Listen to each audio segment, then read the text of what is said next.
Hi friends, ഇന്ന് ഒരു തക്കാളി കടയിലാണ് ഉണ്ടാക്കുന്നത്. ഇത് നമുക്ക് ഇഡ്ഡലി ദോശ ഒക്കെ കഴിക്കാൻ നല്ല സൂപ്പർ ടേസ്റ്റ് ആയിട്ടുള്ള ഒരു വിഭവമാണ്. ഇതിലിപ്പോൾ ഞാൻ ഒരു പൊട്ടേറ്റോ, അതായത് ഒരു ഉരുളക്കിഴങ്ങ് അരിഞ്ഞ് 2 സ്പൂൺ എണ്ണയിൽ വഴട്ടുകയാണ്. 2 മിനിറ്റ് വഴറ്റിയ ശേഷം ഒരു സവാളയും 2 പച്ചമുളക് സ്ലിറ്റ് ചെയ്ത് വെച്ചിട്ടുണ്ട്. അതും കൂടെ ഇതിൽ ചേർക്കാം. ഇത് ഒരു 2 മിനിറ്റ് വഴറ്റിയിട്ട് നമുക്ക് ടൊമാറ്റോ ചേർക്കണം. അത് അരിഞ്ഞ് റെഡിയാക്കി വയ്ക്കാം. ഇത് ആപ്പിൾ തക്കാളിയല്ല, നാടൻ തക്കാളി ചെറുതാണ്. അതുകൊണ്ടാണ് ഞാൻ 5 എടുക്കുന്നത്. വലുതാണെങ്കിൽ നിങ്ങൾക്ക് 4 എടുത്താലും മതിയാവും.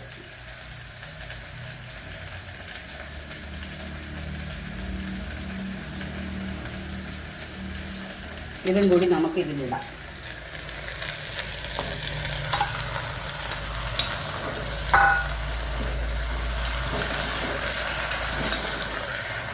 എന്നിട്ട് ഉപ്പ് ചേർക്കുക. ആവശ്യത്തിന് ചെറിയ സ്പൂണിൽ 2 സ്പൂൺ ഉപ്പ്.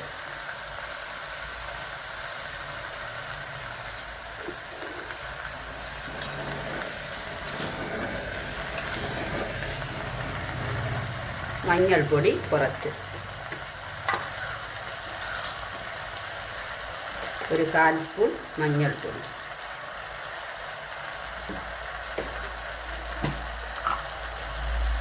അതിനേക്കാളും ഒരു വലിയ സ്പൂണിന് 1 സ്പൂൺ മുളക് പൊടി.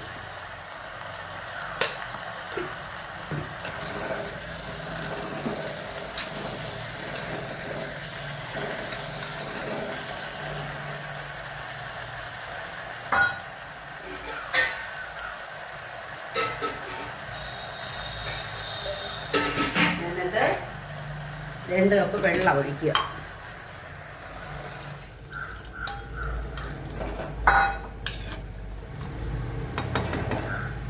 ഇത് അടച്ച് വെച്ച് നന്നായിട്ടൊന്ന് വേകണം. പ്രഷർ കുക്കറിലാണെങ്കിൽ 3 വിസിലിടണം. ഇതൊരു 15 മിനിറ്റ് കഴിഞ്ഞിട്ടുണ്ട്. നന്നായിട്ട് വെന്തിട്ടുണ്ട്. ഇനി നമുക്കിതിനെ നന്നായിട്ടൊന്ന് മാഷ് ചെയ്യണം. നല്ലതായിട്ടൊന്ന് കടഞ്ഞെടുക്കണം. കണ്ടോ, നല്ല കുറായിട്ട് ഇങ്ങനെ കടഞ്ഞെടുക്കുക. എടുത്തിട്ട് ആവശ്യത്തിന് ചൂടുവെള്ളം ചേർക്കുക. ഇത് കുറച്ച് ഡൈല്യൂട്ട് ചെയ്ത് ഇങ്ങനെ വെച്ചാലേ നന്നായിരിക്കത്തുള്ളൂ. ഒരു 2 കപ്പ് വെള്ളം. ഇനി ചേർക്കുന്ന ചൂടുവെള്ളം ചേർക്കണം. ഇത് ഞാൻ തിളപ്പിച്ച് ആറിയ വെള്ളമാണ്, ചൂടുവെള്ളം.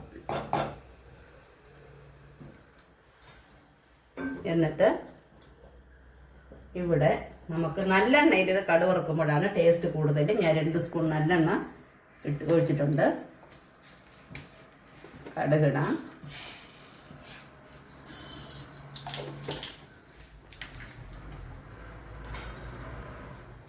വറ്റൽമുളക്,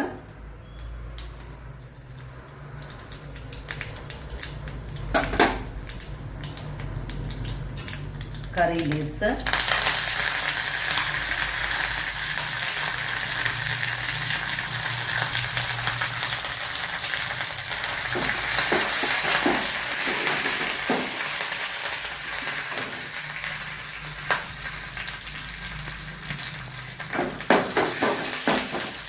മൂപ്പിച്ച് ഇതിലേക്ക് ഒഴിക്കുക.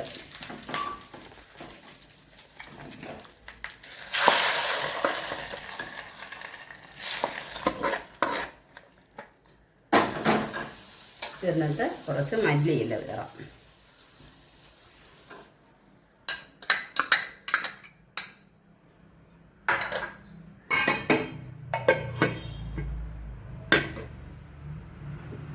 ഇങ്ങനെ അടിപൊളി തക്കാളി കടയൽ റെഡിയായി.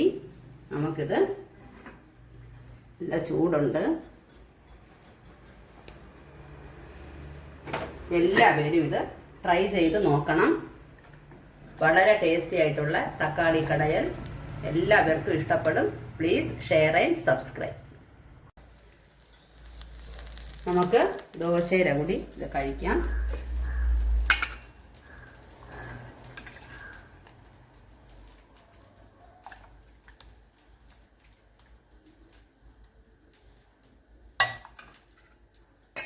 നല്ല മണം, നല്ല ടേസ്റ്റ് നോക്കട്ടെ.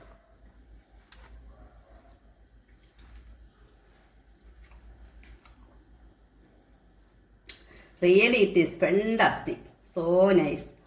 Okay, friends, everybody should try.